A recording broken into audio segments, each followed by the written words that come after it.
आणि त्यावेळेला सुद्धा तुम्हाला घरी येऊन मारू, तुम्हाला हे करू, हे असल्या धमक्यांना महाराष्ट्र नवनिर्माण सेना घाबरत नाही, संदीप देशपांडे घाबरत नाही. माझ्यावर हल्लासुद्धा झाला तरी मी घाबरलो नाही. तर आतल्या फालतू लोकांच्या धमकीला मी घाबरणार पण नाही. पोलिसांच्या तपासामध्ये काही अडचण आलेला नाही, मला माहीत नाही. मी काल रात्री पोलीस स्टेशनला गेलो साधारण 11:15च्या सुमारास आणि मी एक NC नोंदवलेली आहे त्यांच्या विरुद्ध. पोलीस तपास करतील. संदीपजी मुळात म्हणजे ट्रू कॉलर असतो आपल्या मोबाईलमध्ये किंवा काही म्हणजे त्या अनुसार तुम्हाला काही कोणाचं नाव वगैरे माझ्याकडे नाही आहे ट्रू कॉलर. हां, आणि टोन कसा होता समोरच्या व्यक्तीचा बोलण्याचा, म्हणजे एकंदरीत तो मराठी की अमराठी? मला वाटतं ती क्लिप तुम्ही सगळ्यांनी ऐकली आहे, त्यामुळे टोन तुम्हालाही माहिती आहे कुठला होता तो.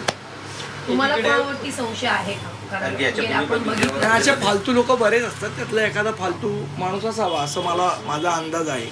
तर पोलीस करतील तपास. मला वाटतं पोलिसांनी तपास करेपर्यंत आपण थांबूया.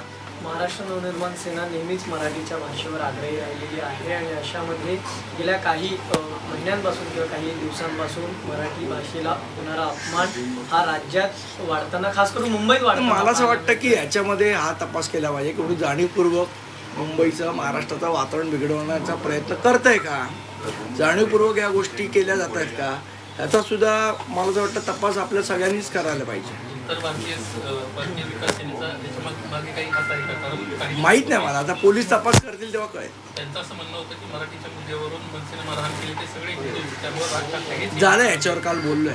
रोज काय बोलायचं. याच्यावर काल आमची NC केली, NC घेतली.